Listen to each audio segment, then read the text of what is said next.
The morning sky over New York City turned black without warning. Sarah Chen was drinking coffee on her apartment balcony when the shadows fell across Manhattan. She looked up and dropped her mug. The ceramic shattered on the concrete floor. Above her, massive ships blocked out the sun. They were not like anything humans had ever built. The vessels looked like giant crystals, sharp and clear, reflecting the city lights below. Each ship was the size of several city blocks. There were dozens of them hanging in the air without making any sound. Sarah grabbed her phone and tried to call her sister in California. The line was dead. She tried the internet. Nothing worked. All around the city, car alarms started going off. People ran out of buildings, pointing at the sky and screaming. The ships had appeared over every major city on Earth at the exact same time. London, Tokyo, Mumbai, Los Angeles, Moscow. Everywhere humans lived in large numbers, the crystal ships waited in silence. Then the ships began to speak. The voice came from everywhere at once. It spoke in perfect English, then Chinese, then Spanish, then every language humans knew. The voice was cold and had no emotion. "Humans of Earth," the voice said, "you are now property of the Zephyrian Empire. Do not resist. Resistance will result in immediate termination. Report to designated collection points for processing." Sarah did not understand what processing meant, but she knew it was not good. She ran inside her apartment and turned on the television. Every channel showed the same thing. Military jets were flying toward the alien ships, firing missiles. The missiles never reached their targets. Blue beams of light shot out from the crystal ships. When the beams touched the missiles, they simply vanished. Not exploded. Vanished. The jets tried to escape, but the blue beams touched them too. The planes turned to dust in the air. Sarah watched in horror as the beams swept across military bases. Tanks, soldiers, buildings, everything the light touched became nothing. The aliens were not just defeating Earth's armies. They were erasing them. Dr. Elena Vasquez was in her laboratory at the Geneva Research Center when the ships arrived. She was a scientist who studied alien life, though she had never expected to meet any aliens herself.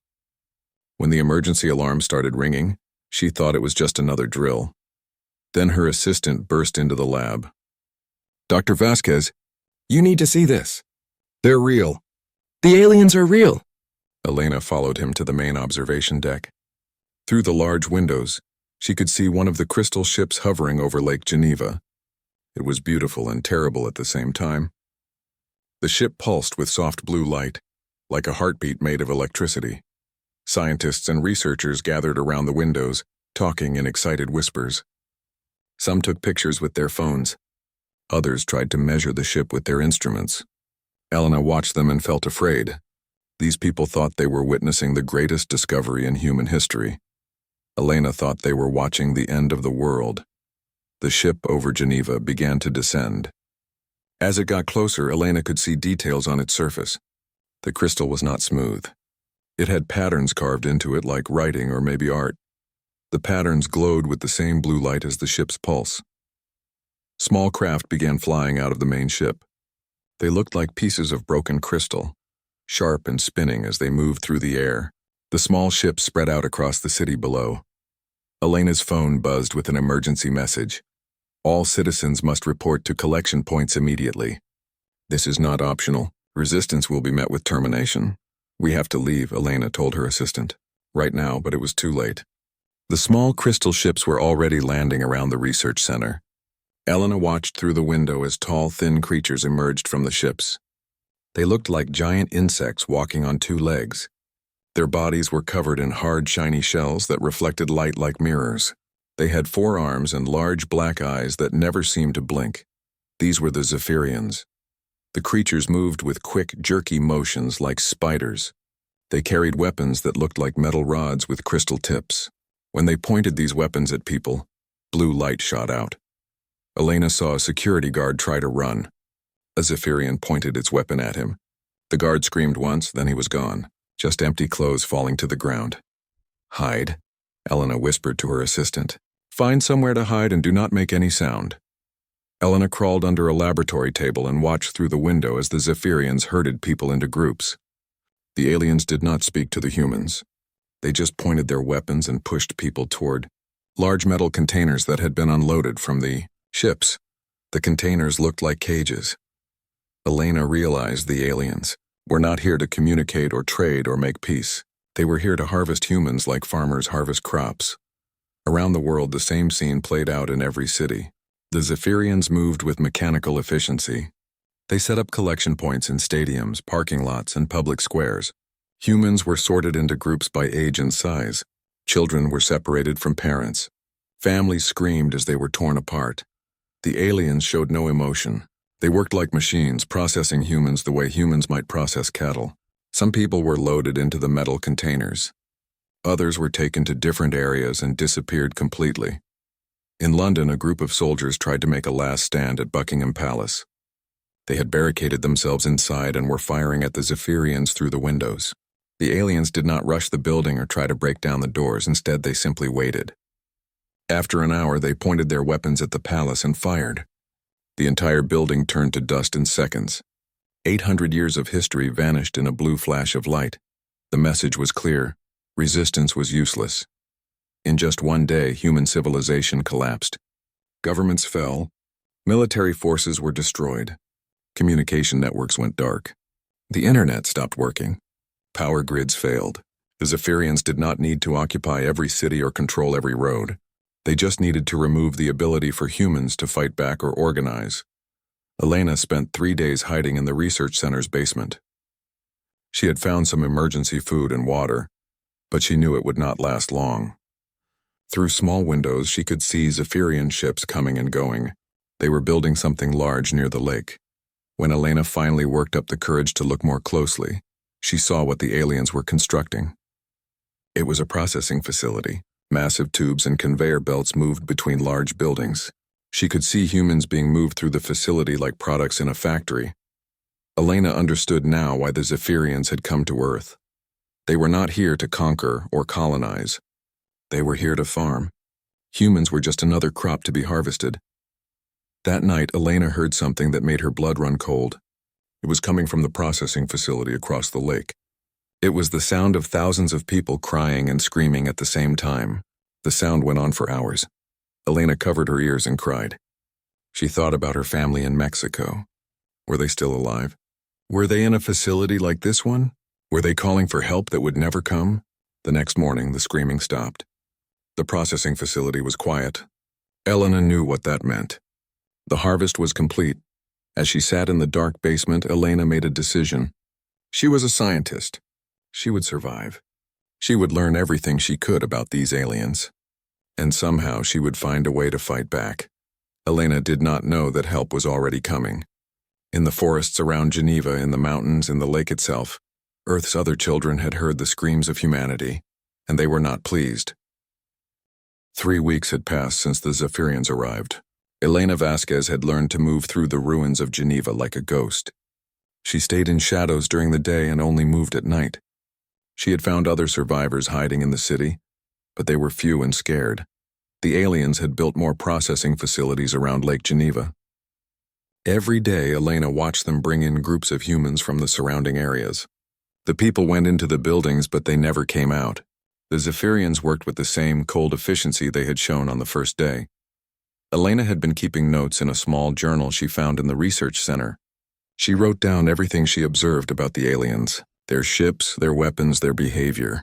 She told herself that someday this information might be useful. It gave her hope when hope was hard to find, but on this morning, something was different. Elena was hiding in the upper floors of a damaged hotel when she heard the Zephyrian communication devices crackling with urgent messages. She had learned some of their language over the past weeks. The messages were coming from their facility in the Amazon rainforest. Base 7 is not responding, one voice said in the harsh, clicking language of the Zephyrians. All communication has been lost. Send a reconnaissance unit, another voice replied. Investigate and report. Elena felt a spark of excitement. One of the alien bases had gone silent. Maybe human resistance fighters had attacked it. Maybe someone was fighting back. Hours later, more messages came through the alien communications. The reconnaissance unit had reached the Amazon facility. What they found made no sense. The base is intact, the unit reported. All buildings are undamaged. But there is no one here. No humans, no Zephyrians. Everyone is gone. Check for signs of battle, the command voice ordered. Negative. No weapons damage. No energy residue. But there are holes. Explain. Large holes in the ground. They come up from below, through the foundation of the main building. The holes are perfectly round, approximately 3 meters wide. They go down into the earth deeper than our scanners can reach. Elena pressed her ear closer to the communication device she had salvaged. Something had dug up from underground and taken an entire alien base. But what could dig holes that large? The answer came 2 days later from Siberia. Elena was searching for food in an abandoned grocery store when the alien communications exploded with panicked voices. This time the messages were coming from a facility in northern Russia. "We are under attack," a Zephyrian voice screamed. "Something is in the storm. Multiple large shapes moving through the blizzard." "Clarify," the command voice ordered. "What kind of shapes?" "Unknown. Our sensors cannot penetrate the snow, but the shapes are massive, building-sized. They are circling the base." Elena heard the sound of energy weapons firing in the background of the transmission. The Zephyrian was breathing hard, which she had never heard before. The aliens were always calm and controlled. This one sounded terrified. "The perimeter is breached," the voice continued. "Section 3 is gone. The entire building has been crushed. Something crushed it like paper. We need immediate evacuation." The transmission cut off into static. Elena sat in the dark store staring at the alien communication device. Something large enough to crush buildings was attacking the Zephyrians in Siberia. Something that could move through blizzards without being detected. She thought about the holes in the Amazon. She thought about the massive shapes in the snow. A crazy idea began to form in her mind, but she pushed it away. It was impossible. Over the next week, more reports came in from around the world. A coastal facility in California went dark after witnesses reported seeing impossibly large shapes moving through the ocean toward the base. A processing center in Central Africa was found abandoned, with the surrounding area trampled flat by what looked like the footprints of 1,000 elephants, but it was the report from Australia that made Elena realize her impossible idea might be true. A Zephyrian patrol had discovered a destroyed outpost in the Australian desert. The buildings had been torn apart as if by enormous claws. But the strangest part was what the patrol found scattered around the ruins. Dingo tracks. Hundreds of them. But these tracks were not from normal dingoes. According to the alien report, the paw prints were 3 times larger than any dingo should have, and they were everywhere, as if an entire pack of giant wild dogs had attacked the facility. Elena closed her eyes and thought about what she knew. Underground tunnels in the Amazon. That sounded like giant armadillos or maybe enormous moles. Massive shapes in Siberian storms.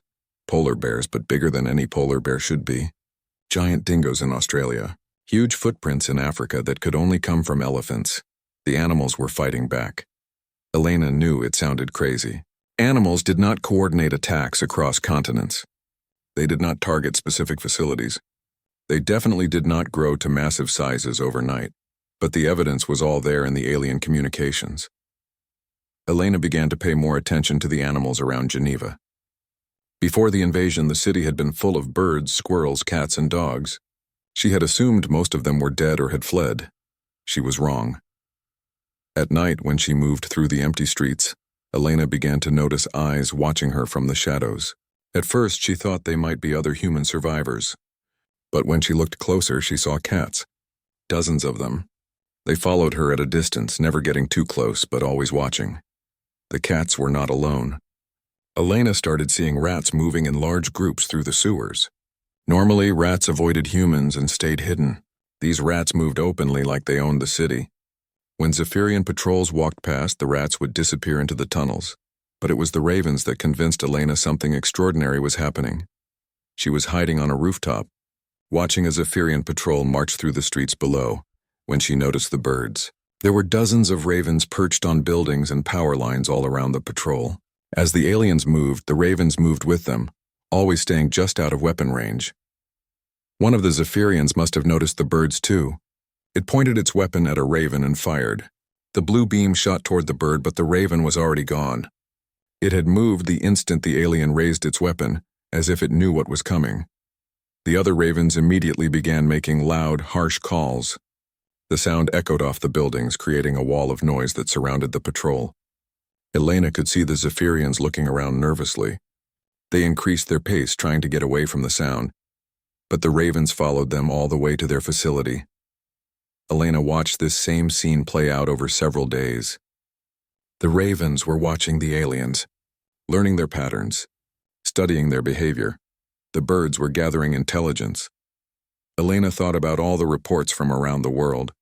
Animals attacking alien facilities. Animals that seemed larger and more organized than they should be. Animals that were somehow working together across species lines. She remembered something from her biology training.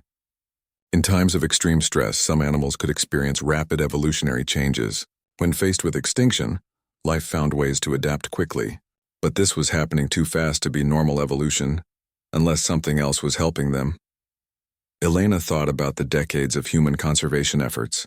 The wildlife reserves, the breeding programs, the research facilities. Humans had been working to protect animals for generations.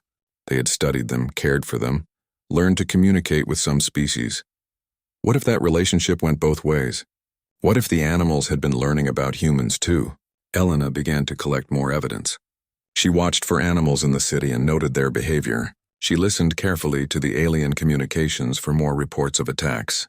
She started mapping the locations where facilities had been destroyed. A pattern emerged. The attacks were not random. They were coordinated. Facilities near forests were attacked by land animals. Coastal bases were hit by sea creatures. Desert outposts fell to desert dwellers. The animals were not just fighting back randomly. They were conducting strategic warfare. Elena realized that the Zephyrians had made a critical error in their invasion plan. They had studied humans extensively. They knew about human weapons, human governments, human military tactics. They had planned for human resistance, but they had completely ignored Earth's other inhabitants. The aliens saw animals as background noise, irrelevant creatures that posed no threat to an advanced technological civilization. They had not even bothered to study them. That oversight was becoming a serious problem. Elena smiled for the first time since the invasion began. The Zephyrians thought they were farming a planet full of helpless prey. They were about to learn that Earth was full of predators. Elena discovered the underground bunker by accident. She had been following a group of rats through the old metro tunnels beneath Geneva when they led her to a hidden entrance behind a collapsed wall. The bunker was much older than the metro system, probably built during World War II. Inside, she found 37 other human survivors. The group was led by Marcus Webb, a former British soldier who had been visiting Geneva when the invasion began.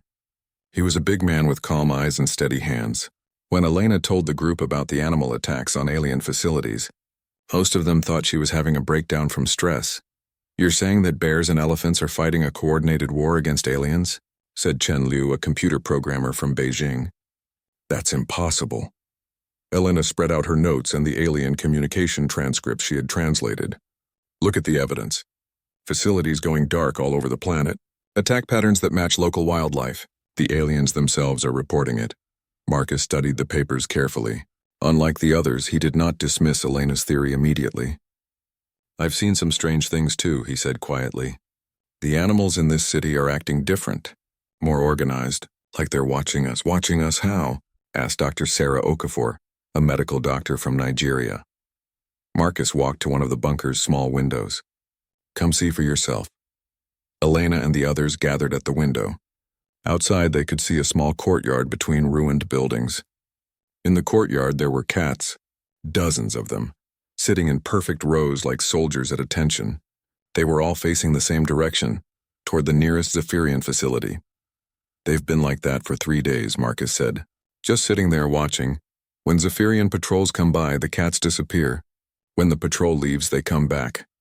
Elena felt excitement building in her chest. "They're running surveillance.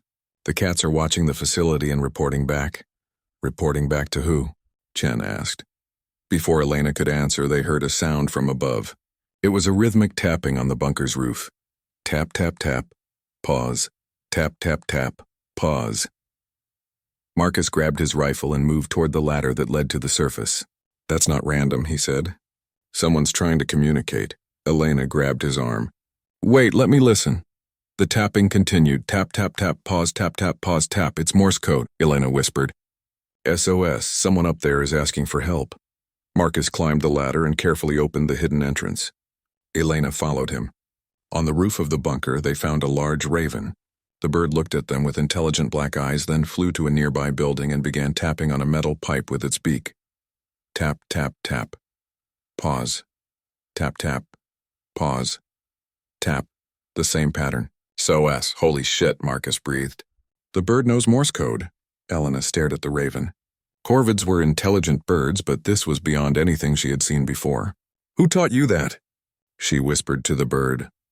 The raven stopped tapping and flew down to land near Elena's feet. It dropped something from its beak, a small piece of metal with numbers scratched into it. Elena recognized it immediately. This is a dog tag, she said. Military identification. Marcus took the tag and read the numbers. His face went pale. This belongs to Sergeant Williams. He was stationed at the NATO base outside the city. That base was destroyed on the first day. Elena looked at the raven, understanding beginning to dawn. You were someone's pet, weren't you? Someone taught you Morse code as a trick, and when they died, you remembered.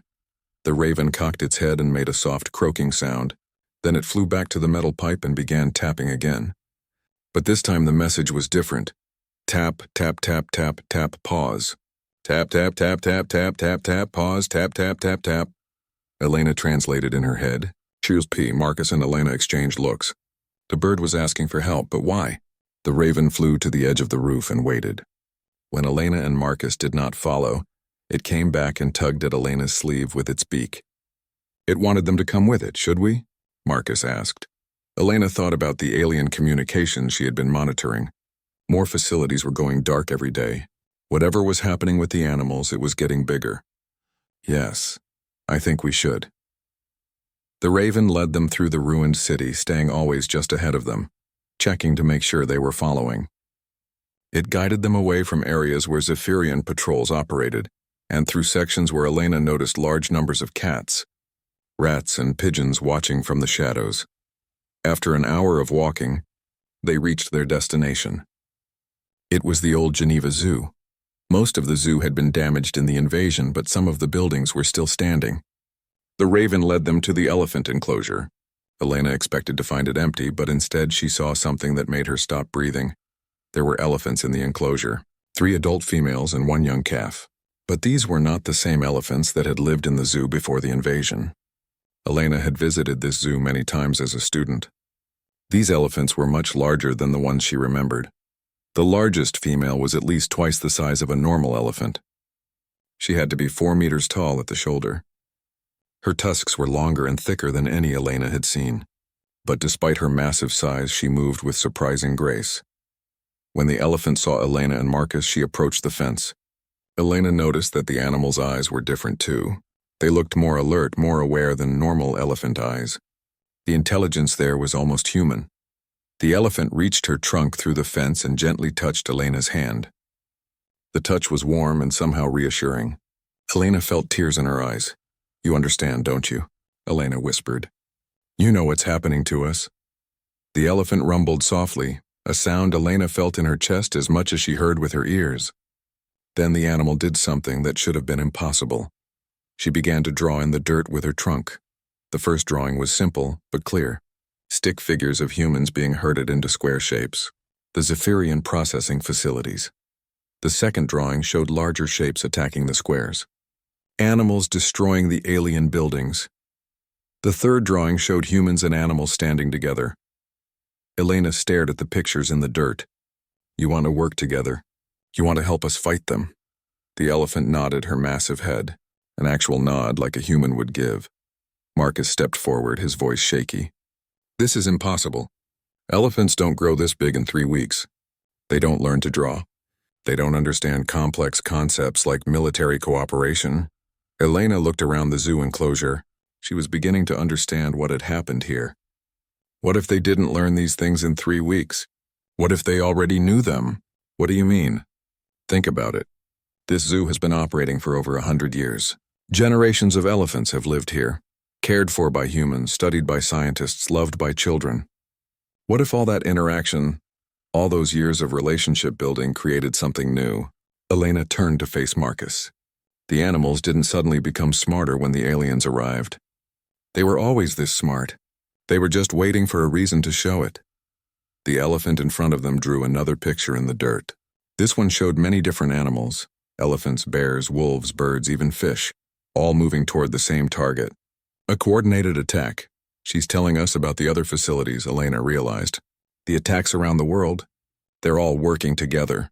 Marcus shook his head in amazement. But how? How are animals in Africa communicating with animals in Siberia? The raven that had led them here flew down and landed on the elephant's head.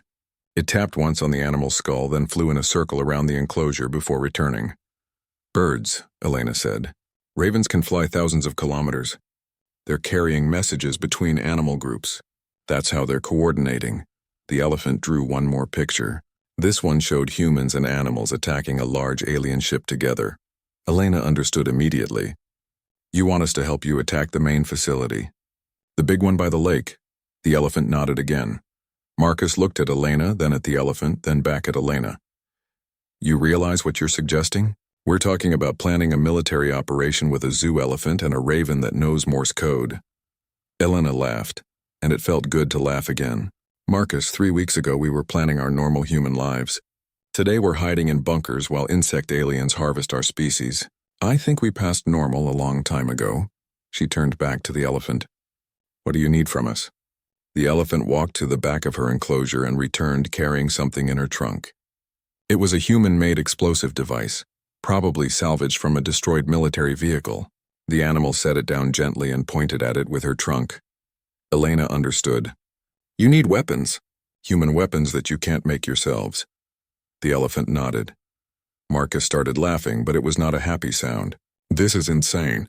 We're going to arm the animals. Elena thought about the alien facilities being destroyed around the world. She thought about the human screams she had heard from the processing centers.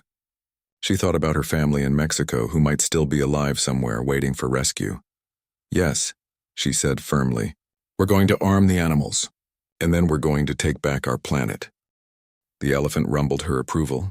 Around the zoo, Elena could hear other animals calling out in response. Bears roaring, wolves howling, birds singing.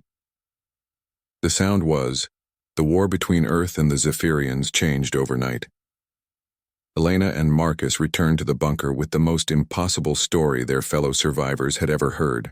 When they told the group about the elephants and the raven, most people thought they had lost their minds. But Chen Liu, the computer programmer, had been monitoring alien communications while they were gone. I don't know what you two did, Chen said, but something big is happening. The Zephyrian command network is going crazy. They're reporting coordinated attacks on 12 facilities in the last 6 hours. Elena felt her heart racing. 12 facilities? Australia, Canada, Brazil, Kenya, India, Russia. The attacks are happening everywhere at once. And according to their reports, the attacks are being carried out by... Chen paused and checked his notes. By what they call impossibly large native fauna, acting with unprecedented coordination. Marcus whistled softly. The elephant wasn't kidding. They really are working together. Over the next 3 days, the alien communication networks told a story that would have been unbelievable a month earlier. In the Canadian Rockies, grizzly bears the size of small trucks were tearing apart Zephyrian outposts with their bare claws.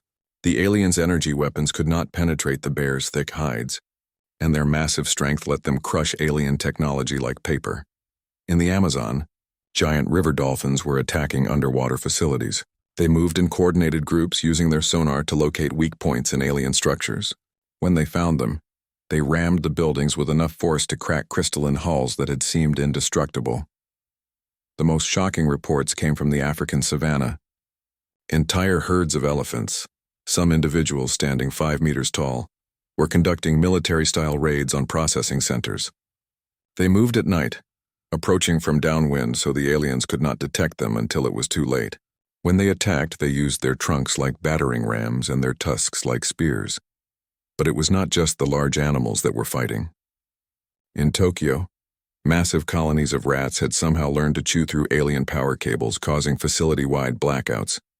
In London, flocks of ravens were conducting precision strikes, dropping human-made explosives on specific targets with frightening accuracy. The Zephyrians were learning what it meant to be hunted. Elena spent her time studying the alien communications and coordinating. With the animals around Geneva, the elephant at the zoo had become her primary contact. Elena had started calling her General because of how she organized the other animals. The General was incredibly intelligent. She could understand complex battle plans and communicate them to other species using a combination of gestures, sounds, and simple drawings. She had learned to operate human equipment, including radios, which allowed Elena to coordinate with animal groups across Europe. Elena discovered that the animals' growth in size was not random. They were somehow using abandoned human technology to enhance themselves. Bears were eating supplements from destroyed health stores, increasing their muscle mass. Elephants were consuming calcium from construction sites, making their bones and tusks larger and stronger. The ravens had found medical supplies and were using them to enhance their brain chemistry. Elena watched in amazement as they learned to read human text and operate simple computer interfaces. "They're upgrading themselves," Elena explained to Marcus. "They're using human science to become better at fighting the aliens. But how do they know what to take? How do they know which chemicals will help them?" Elena thought about this. "I think they've been watching us for longer than we realized, learning from us. When humans got sick, they watched us take medicine. When humans wanted to get stronger, they watched us exercise and take supplements. They learned by observation." The answer came to her suddenly. "Pets and service animals. Zoo animals. They've been living with humans for generations, watching us solve problems. They learned our methods." Marcus shook his head in wonder. "So when the crisis came, they used human solutions." "Exactly. And they're better at it than we are because they don't have human limitations. A bear doesn't worry about side effects from taking too many supplements. A raven doesn't get tired from studying for 20 hours straight. The animals were not just copying human methods. They were improving on them." Elena received confirmation of this when the General showed her something extraordinary. The elephant had been working with a group of Swiss mountain rescue dogs. These dogs had always been trained to find people trapped in avalanches. Now they were using the same skills to locate human survivors in alien-controlled areas. But the dogs had modified their techniques. They had learned to move in complete silence, avoiding alien patrols. They used their enhanced sense of smell to detect Zephyrian pheromones from kilometers away. When they found human prisoners, they did not bark or make noise. Instead, they returned to the elephant and drew maps in the dirt showing exactly where the humans were being held. Elena realized the animals were conducting rescue operations. "We need to help them," she told Marcus. "They're saving people, but they need human weapons and equipment to do it effectively." Marcus agreed, but he had concerns. "How do we know we can trust them? How do we know they won't turn on us after the aliens are gone?" Elena looked at him seriously. "Because they didn't have to help us at all. They could have hidden until the aliens left. Instead, they chose to fight for us." The proof came that night. Elena was monitoring alien communications when she heard reports of an attack on the main processing facility by Lake Geneva. The facility where she had heard thousands of humans screaming during those first terrible weeks. "Multiple large animals approaching from the forest," a Zephyrian voice reported. "Bears, wolves, wild boar. Numbers are significant." Elena could hear energy weapons firing in the background. Then she heard something else. Human voices. People cheering and crying with relief. "The humans are escaping," the alien voice screamed. "The animals are freeing them. We need immediate reinforcement." Elena and Marcus looked at each other. "They did it," Marcus whispered. "They actually rescued people from the facility." The alien communications continued throughout the night. The animals had not just attacked the facility. They had planned a complex rescue operation. While bears and wolves kept the Zephyrians busy, smaller animals had infiltrated the buildings and guided human prisoners to safety. By morning, over 300 humans had been rescued from the facility. They were brought to safe locations in the forest, where deer and rabbits led them to hidden water sources and edible plants. Elena realized that the animals were not just fighting a war. They were rebuilding human civilization in the wilderness, creating safe zones where people could survive while the battle continued. But the most amazing discovery came when some of the rescued humans reached the bunker. Among them was Dr. James Harrison, a veterinarian who had been captured during the first week of the invasion. "You have to understand," Dr. Harrison told Elena and the other survivors. "What these animals are doing is impossible according to everything we know about biology. Bears don't coordinate with wolves. Elephants don't plan military operations. Ravens don't learn human languages.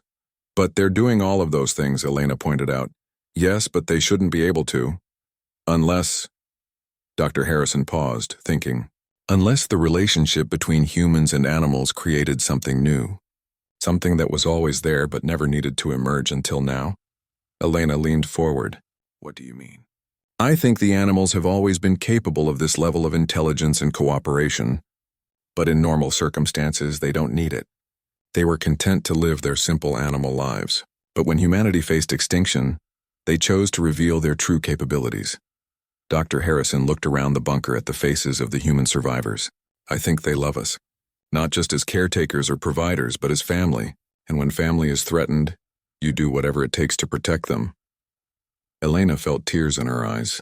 Outside the bunker, she could hear the general's trumpet call echoing across the city. Other animal voices answered from all directions. Bears roaring, wolves howling, birds singing, but now Elena understood what she was hearing. It was not just the sound of an army preparing for battle. It was the sound of a family calling its children home. The Zephyrians had made a fatal error. They had assumed that intelligence was the same as consciousness, that technology was the same as wisdom. They had studied human weapons and human tactics, but they had never understood human love.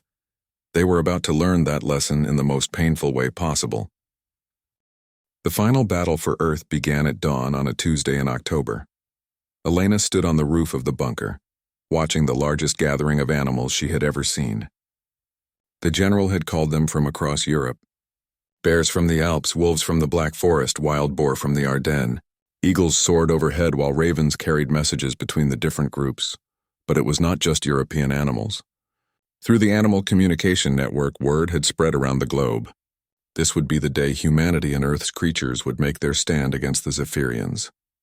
Elena's radio crackled with reports from other continents. In Africa, elephant herds were massing near the largest alien facility. In North America, wolf packs from Canada were moving south to join grizzly bears from Alaska. In Australia, dingo packs were coordinating with saltwater crocodiles for an assault on the coastal processing centers. The plan was ambitious beyond anything humans had ever attempted. A coordinated planet-wide attack on every major Zephyrian facility at exactly the same time. The goal was not just to drive the aliens away, but to rescue every human still held in the processing centers. Elena wore a backpack full of explosives and a radio that connected her to animal groups across the city. She had volunteered to be the human coordinator for the Geneva attack.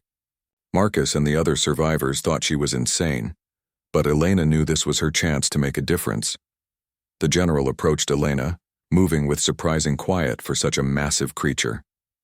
The elephant had grown even larger over the past weeks. She now stood nearly 5 meters tall, her tusks gleaming like ivory spears. Around her neck she wore a harness made from salvaged military equipment, loaded with human weapons and explosives. The elephant gently touched Elena's shoulder with her trunk, then pointed toward the lake where the main Zephyrian facility waited. Elena nodded and climbed onto the general's back, settling into a riding position she had practiced over the past week. Around them, the army of Earth was ready to move. The attack began with the ravens. Thousands of black birds rose into the sky like a living storm cloud. They had been trained by Elena and the other survivors to recognize key targets in the alien facility. Each raven carried a small explosive device, precisely placed to disable Zephyrian communications and weapon systems. The birds moved with military precision, diving toward the crystalline structures in coordinated waves. The Zephyrians tried to shoot them down, but the ravens were too small and too fast. Blue energy beams flashed through the air, but most of them hit nothing. Within minutes, explosions bloomed across the alien facility as the ravens found their targets. Communication towers collapsed. Power generators exploded. The facility's defensive systems went dark. That was the signal for the ground assault. Elena held tight to the general's harness as the massive elephant charged toward the facility. Around them, the forest seemed to come alive as hundreds of animals poured out of the trees. Bears roared battle cries as they smashed through the facility's outer defenses. Wolves moved in coordinated packs, flanking the Zephyrian guards and cutting off their escape routes. The Zephyrians fired their weapons wildly, but they were overwhelmed by the sheer number of attackers.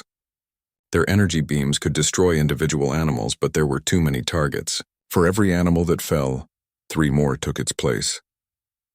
Elena watched in amazement as the animals executed complex military maneuvers she had only seen in human armies. The bears formed a front line, absorbing enemy fire while the wolves circled around the flanks. Wild boar charged in wedge formations, breaking through alien barriers. Eagles and hawks provided air reconnaissance, calling out enemy positions to the ground forces. But the most incredible sight was the elephants working together. The general was not alone. 3 other massive elephants had joined the assault, each carrying human weapons and explosives. They moved like living tanks, their thick hides protecting them from most alien weapons while their trunks operated human equipment with startling precision. Elena saw one elephant pick up a rocket launcher with its trunk and fire it at an alien ship with perfect accuracy.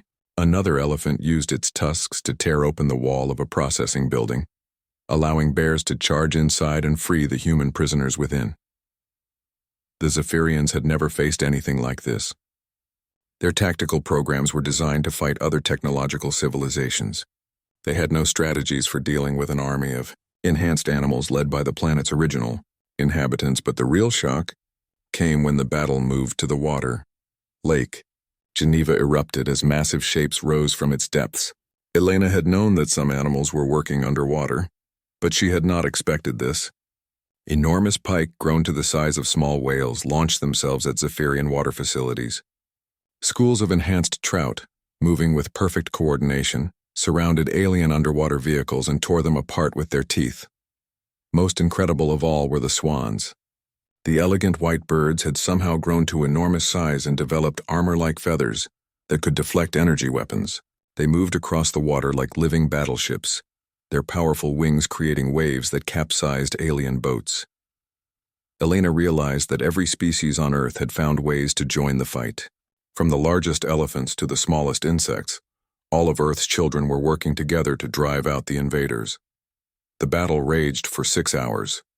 By noon, the Geneva facility was in ruins and over 2,000 human prisoners had been freed. The surviving Zephyrians had retreated to their ships, preparing for evacuation. But Elena's radio was bringing even better news from around the world.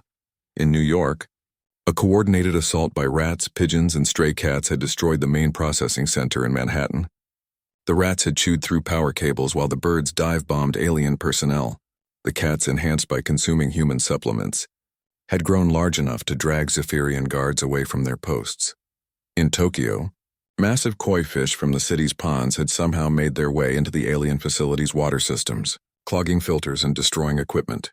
Giant crows, working with trained police dogs, had guided human prisoners to safety through the city's subway tunnels. The most amazing reports came from the ocean.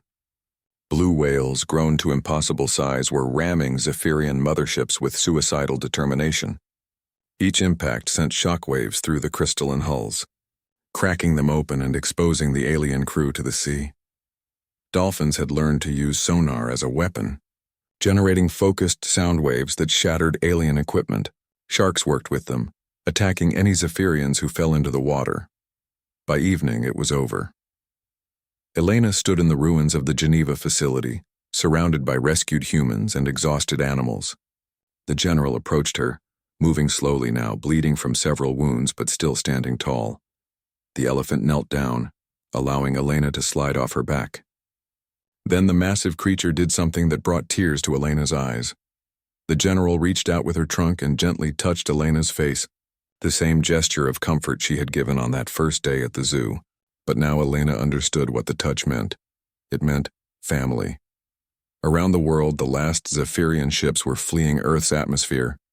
Their invasion had failed completely, not because of human technology or human weapons, but because they had underestimated the power of love. The aliens had seen Earth as a resource to be harvested. They had viewed humans as livestock to be processed. They had dismissed the planet's other inhabitants as irrelevant background noise. They had never understood that Earth was not just a planet full of separate species competing for resources. It was a family. Elena looked around at the mixed groups of humans and animals working together to treat the wounded and rebuild what had been destroyed. Children were hugging dogs that had helped rescue them. Doctors were treating injured bears with the same care they gave to human patients. Scientists were already working with the enhanced ravens to decode alien technology. The relationship between humans and animals would never be the same. The animals had revealed capabilities that humans had never imagined. They had shown intelligence, creativity, and love that equaled or exceeded human abilities. But most importantly, they had shown loyalty. When humanity had cried out in its darkest hour, when death seemed certain and hope was lost, Earth's creatures had heard the call. They had risen from forest and field, from river and sea, from mountain and plain. They had come not as servants or pets, but as brothers and sisters. Elena knelt down and hugged the general's massive trunk. "Thank you," she whispered. "Thank you for saving us." The elephant rumbled softly, a sound Elena felt in her heart. Around them, other animals added their voices. Bears roared, wolves howled, birds sang. But it was not a sound of war anymore. It was a sound of family coming home. High above them, the last Zephyrian ship disappeared into the stars, carrying with it a lesson that would spread throughout the galaxy. Earth was not defenseless. Earth was not alone. Earth was loved.